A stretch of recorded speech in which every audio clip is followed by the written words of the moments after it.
Bos tenang saja, aku tidak akan melakukan kesalahan saat bertindak. Ucap Shi Zhao ke Su Haoran pun berkata, tidak melakukan kesalahan. Kamu yang menyebarkan berita di Eropa tentang pembukaan rumah sakit kan? Shi Zhao menjawab. Itu tidak benar bos, Huli yang menyebarkan informasi. Tidak ada hubungannya denganku. Dia bilang, asalkan identitasmu terungkap, kamu akan meninggalkan negara Hua dan kembali ke sisinya. Su Haoran berkata, Huli ada di sampingmu kan, kalian temui aku sekarang. Shi Zhao menjawab, saat tiba di negara Hua, Huli pernah bertemu denganku, lalu entah kemana dia pergi. Sekarang aku tidak bisa menghubunginya. Su Haoran pun berkata, aku tidak peduli, aku harus bertemu dengan Huli dalam waktu 3 hari, kamu cari caranya. Masalah gedung keluarga Tong juga tidak bisa ditunda, lakukan malam ini. Baiklah bos, ucap Shi Zhao. Setelah bertelepon dengan Shi Zhao, Su Haoran berjalan untuk menghampiri Tang Xinyi. Tang Xinyi pun bertanya, bagaimana, apa kamu sudah punya cara? Kenapa diam saja? Su Haoran pun menjawab, kemarilah nyonya, pijat kaki suamimu ini. Tang Xinyi terlihat kesal dan berkata, aku sedang tanya hal penting, aku sudah sangat cemas, kamu masih santai. Sambil melempar gelas ke arah Su Haoran menjawab, jangan panik, bagaimana kalau aku yang memijat kakimu? Tenang saja, mungkin proyek jelek keluarga Tong akan runtuh malam ini. Ia terlihat sangat santai, Tang Xinyi berkata, kamu akan meruntuhkan gedung itu? Bagaimana mungkin? Su Haoran dengan santainya menjawab, aku tidak bilang apa-apa, aku hanya bilang mungkin. Apa dia punya cara? Ucap Tang Xinyi di dalam hati. Sin pun berpindah malam hari di konstruksi perkotaan keluarga Huang. Terlihat dua pekerja yang lagi bersantai dan berkata, Kak, kapan upah kita akan dibayar? Mana ku tahu, upah proyek terakhir saja belum dibayar. Seketika itu Su Haoran muncul di belakang pekerja itu dan berkata, perusahaan keluarga Huang sebesar itu juga menunggak upah pekerja migran. Mereka pun terkejut melihat ada Su Haoran dan berkata, kamu siapa? Tanpa basa-basi Su Haoran menghajar mereka sampai pingsan. Su Haoran pun menjawab, aku bukan orang jahat, tapi maaf dulu ya. Setelah itu Su Haoran membawa dua pekerja itu, sambil berkata, aku akan seret mereka ke tempat yang aman dulu. Setelah itu, Su Haoran menelpon Shi Zhao dan berkata setelah ini selesai, kita bertemu di Hotel Haijing di luar kota logistik. Baik bos, dengarkanlah dalam 5 menit lagi. Ucap Shi Zhao ke Su Haoran. Terlihat Tang Xinyi yang sedang memandang gedung keluarga Huang dan berkata, kemana lagi Su Haoran pergi, entah apa yang dia lakukan. Seketika itu Paman Huang datang dan berkata, dia juga menyuruhku menyiapkan beberapa orang, katanya untuk memerangi gempa di tengah malam. Setelah itu terdengar suara ledakan yang sangat besar, Paman Huang dan Tang Xinyi pun terkejut. Apa ini gempa? Apa yang terjadi?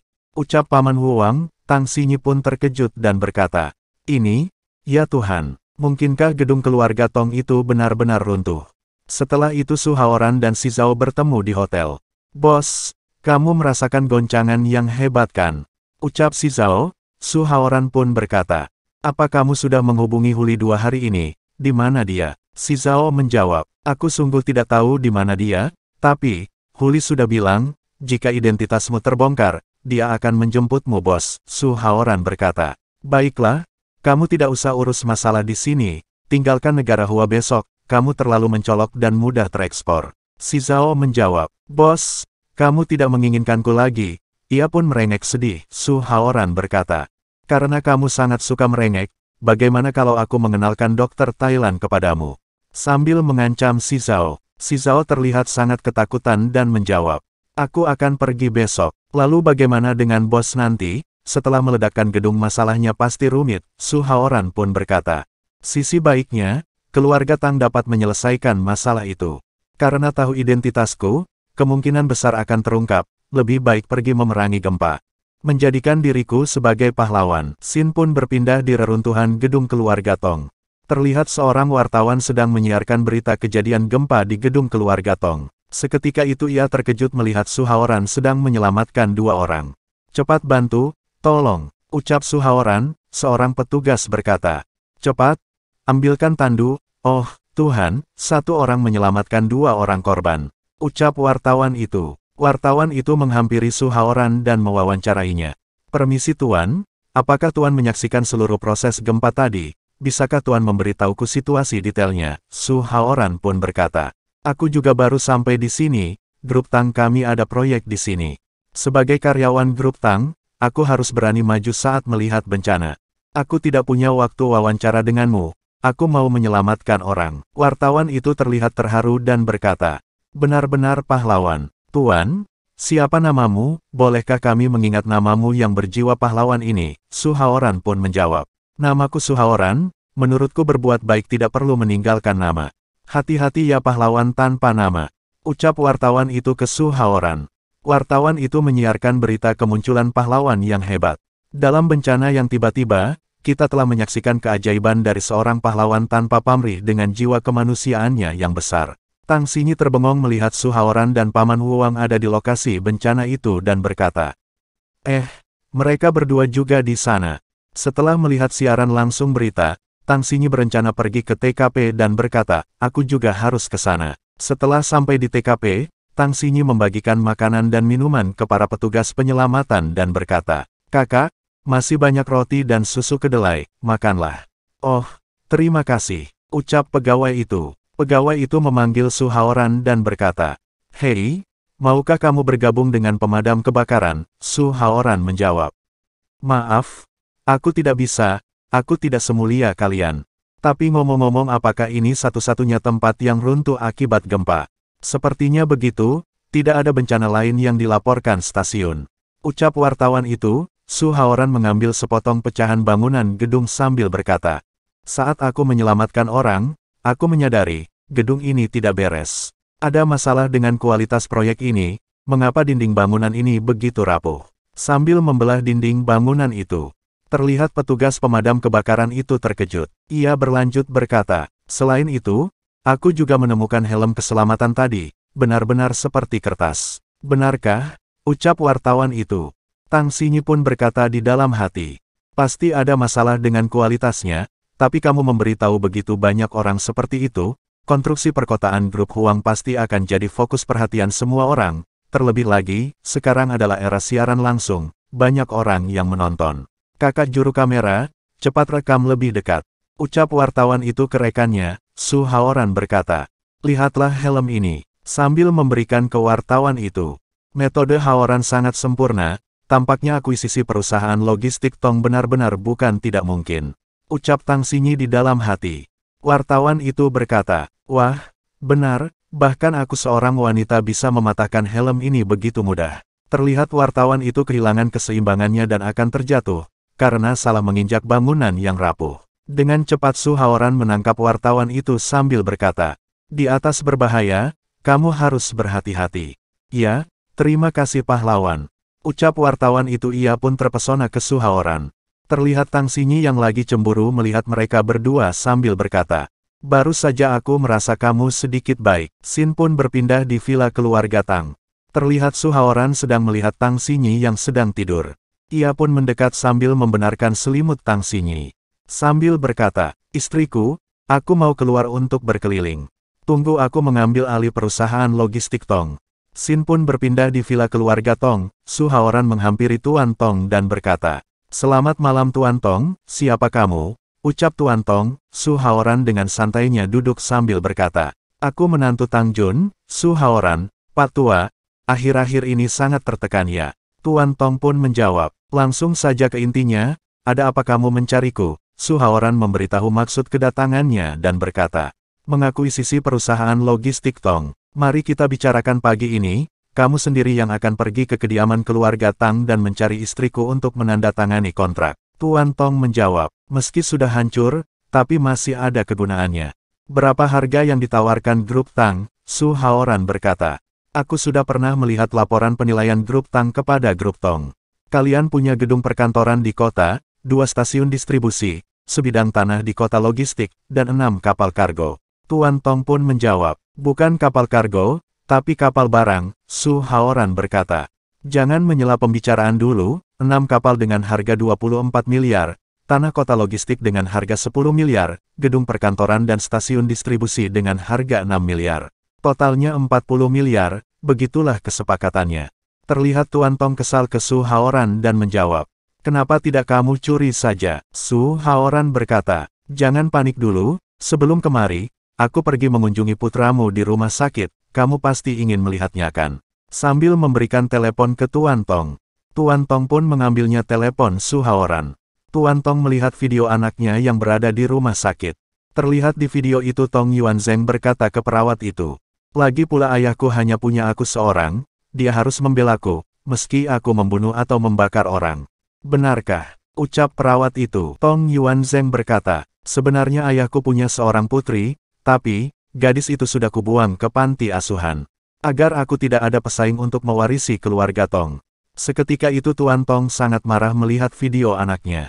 Ia berkata ke Su Haoran, Tuan Su, aku bersedia grup Tang kalian mengakuisisinya, tapi ada persyaratan tambahan. Katakanlah, ucap Su Haoran. Tuan Tong pun berkata, pertama, kamu harus membantuku mencari putriku. Kedua, aku tidak punya putra seperti ini, kamu harus tahu itu. Ketiga, tambahkan 60 miliar dari harga penawaranmu, kehidupanku dan putriku selanjutnya juga harus punya pegangan. Su Haoran berdiri sambil berkata, sekarang pukul 3.40 pagi, aku akan melakukannya sekarang, pergilah ke grup Tang pukul 8, akuisisi ini langsung selesai diurus. Berjalan keluar meninggalkan Tuan Tong. Baiklah, ucap Tuan Tong ke Su Haoran, masih muda sudah memiliki rencana dan cara licik seperti ini, benar-benar rumput tetangga.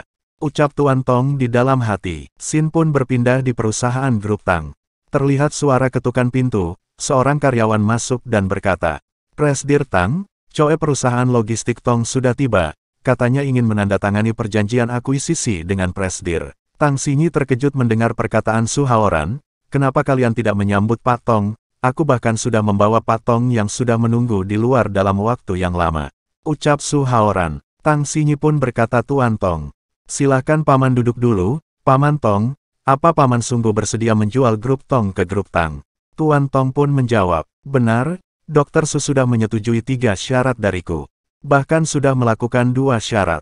Tinggal syarat ketiga menaikkan harga. Tang Xinyi pun bertanya ke Tuan Tong. Paman Tong, berapa harga yang Paman harapkan?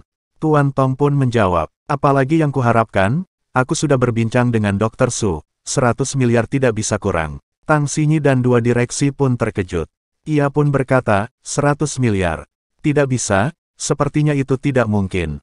Ucap 2 direksi itu. Tuan Tong terlihat sangat kesal dan berkata, kenapa? Kalian masih menganggap 100 miliar itu mahal? Bangunan grup Tong, sebidang tanah di kota logistik, stasiun distribusi dan kapal barang, kalian masih mau apa lagi? Tang Xinyi menjawab, Paman Tong, tenang dulu, kita bisa bicarakan baik-baik. Sambil menenangkan Tuan Tong pun berkata, Dr. Su, kamu yang menyetujuinya, apa mau menyesal, apa kamu sungguh mau membelinya dengan harga 40 miliar? Tang Xinyi pun terkejut dan berkata di dalam hati, apa 40 miliar, Su Haoran, kamu terlalu egois. Su Haoran pun berkata, sudahlah, sepakat 100 miliar, Xinyi, kamu tidak keberatan kan, lihatlah Pak Tua itu sudah dibuat sampai marah. Kamu yang membuatnya marah, malah melemparkan kesalahan kepadaku. Ucap Tang Xinyi di dalam hati. Tuan Tong pun berkata, Nona Tang, kuakui aku pernah melakukan hal buruk kepada grup Tang, tapi sekarang aku sudah sampai di titik ini, kamu masih mau apa lagi? Tang Xinyi menjawab, Paman Tong, aku ingin memastikan, apa kamu benar-benar setuju dengan harga 100 miliar? Tuan Tong berkata, ya, kita bisa tanda tangan kontrak pengambilan alih perusahaan logistik Tong secara menyeluruh. Cepat buat draft kontrak akuisisi, kita akan menandatanganinya sekarang. Ucap Tang Xinyi kedua direksi itu. Sin pun berpindah di distrik militer. Terlihat Kapten Zhang sedang melihat hasil penyelidikan latar belakang Su Haoran. Ia berkata, Raja Dunia Bawah Tanah Barat, pemimpin kelompok tentara bayaran pemburu binatang buas, penguasa ibu kota kerajaan Selanda. Bocah ini sangat hebat, tidak peduli sehebat apa dia, selamat merusak kepentingan negara, dia harus dibunuh tanpa ampun. Ucap Tuan Qin. Kapten Zhang berkata, tapi, dia tidak merusak kepentingan negara. Tuan Qin menjawab, ada yang ingin menyentuhnya, bahkan meminta bantuanku. Siapa dia? Ucap Kapten Zhang. Tuan Qin pun memberitahunya. Zhao Tian, ia punya anak angkat bernama Huang Renhui. Apa kamu tahu apa yang terjadi saat gempa di Kabupaten H? Kapten Zhang pun menjawab, Qin, aku berhutang budi padanya, kamu bisa cari kesempatan untuk mengujinya, tapi jangan membunuh dia. Sin pun berpindah di villa keluarga Tang. Terlihat Su Haoran yang sangat senang, ia menunggu hadiah ciuman dari Tang Xinyi. Tang Xinyi berkata, "Kamu sedang apa?" "Senang sekali," Su Haoran menjawab. "Istriku, bukankah sudah harus memberiku hadiah?" Ia mondar-mandir ke Tang Xinyi. "Aduh, aku hanya bilang cium, tidak bilang cium bibir," ucap Tang Xinyi sambil tersipu malu. Su Haoran pun mendekat sambil memegang dagu dan berkata, "Bukan ciuman bibir ya, lalu cium mana?" "Sudah dicium." "Hus, belum kelihatan, tapi seharusnya sudah," ucap dua pelayan itu melihat Su Haoran dan Tang Xinyi. Seketika itu Tang Xinyi menyadari ada dua pelayan yang melihatnya. Ia pun menutup wajah Su Haoran dan mendorongnya lalu pergi meninggalkannya. Su Haoran pun berkata, "Wanita itu kejam dan suka melanggar janji." Ia pun terlihat kecewa. Malam ini tidur di ruang tamu lagi. Kapan cobaan hidup ini berakhir?" ucap Su Haoran berbaring santai. Seketika itu Su Haoran menyadari akan tanda mata langitnya akan naik tingkat. Ia pun berkata sambil duduk bersila, "Aku tidak berlatih beberapa waktu ini, dua level pertama untuk melihat melalui ilusi dan objek nyata." "Oh ya? Apa mungkin karena dia?"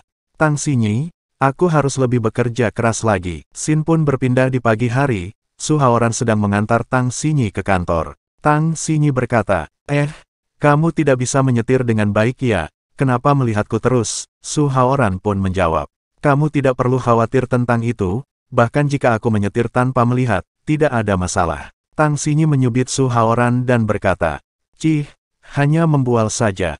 "Ah, sakit, kamu tidak usah pedulikan," ucap Su Haoran. Seketika itu Su Haoran menyadari ada peningkatan mata langitnya. Ia pun berkata di dalam hati, "Cahaya di atas kepalaku ini, beruntung sekali, aku sudah mengerti." Mata langit ketiga, menembus keberuntungan. Tang Xinyi berkata, "Apa aku mencubitmu sampai jadi bodoh ya? Apa kamu baik-baik saja?" Su Haoran menjawab, "Wah, istriku, tidak hanya beruntung, kamu juga mulia. Apa kamu perlu ke rumah sakit?" ucap Tang Xinyi yang kebingungan akan perkataan Su Haoran. Su Haoran pun menggoda Tang Xinyi dan berkata, "Wah, istriku sayang, kamu mencubitku dengan sangat nyaman, aku cinta mati padamu. Sini aku cium." Tang Xinyi menjawab, "Ah, dasar bajingan," mesum, sambil tersipu malu. Ia juga berkata di dalam hati, "Aku tidak bisa kabur di ruang kecil ini, apa mimpi semalam akan jadi kenyataan." Seketika itu ada seorang yang mengetuk pintu mobil Su Haoran. Siapa yang tidak bermoral ini? Apa tidak tahu aku sedang tidak bisa diganggu?" ucap Su Haoran yang gagal mencium Tang Xinyi. Su Haoran pun keluar dari mobil dan berkata, "Nona cantik, gumpalan asap di atas kepala, tekanan biru di atas, nasibmu agak buruk akhir-akhir ini." "Berhenti omong kosong, kamu Su Haoran kan? Aku curiga kamu ada hubungan dengan sebuah kasus pembunuh, silahkan ikut denganku," ucap polisi cantik itu. Su Haoran pun terkejut dan berkata, "Apa mungkin kamu bercanda denganku karena aku tampan? Jika kamu mau memulai percakapan, aku bisa memberikan nomorku, kita bisa saling kenal dulu." Tanpa basa-basi polisi cantik itu memborgol tangan Su Haoran. Mendadak diborgol, keterampilanmu ini sedikit profesional," ucap Su Haoran sambil terkejut. Polisi cantik itu berkata, "Silahkan bekerja sama dengan kami dalam menangani kasus ini."